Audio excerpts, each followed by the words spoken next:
Karena belum memiliki sekolah negeri dan jarak menempuh ke sekolah cukup jauh, warga desa Alai, Muara Enim mengusulkan kepada DPRD Sumsel untuk mendirikan sekolah negeri di desanya.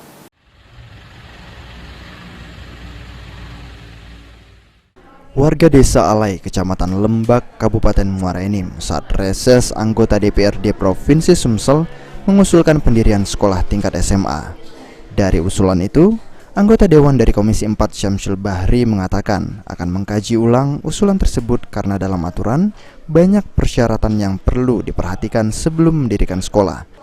Di antaranya, jumlah penduduk dan status kepemilikan lahan. Sekolah sekarang jadi persoalan kita ke depan. Jadi setiap mendirikan sekolah itu tentu kita kajian dulu kita butuhkan.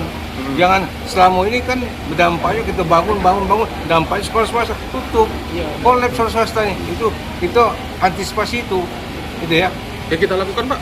Yang kita lakukan kita kaji ulang, Pak. Kita kaji ulang untuk mendirikan sekolah itu.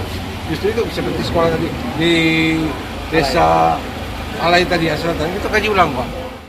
Selain harus memenuhi syarat, pendirian sekolah harus melalui kajian lebih dalam agar tidak berdampak kepada kelangsungan sekolah swasta yang terancam tutup.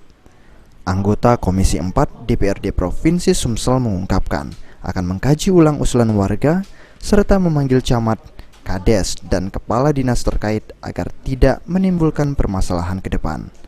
Beni Firdaus, PAL TV.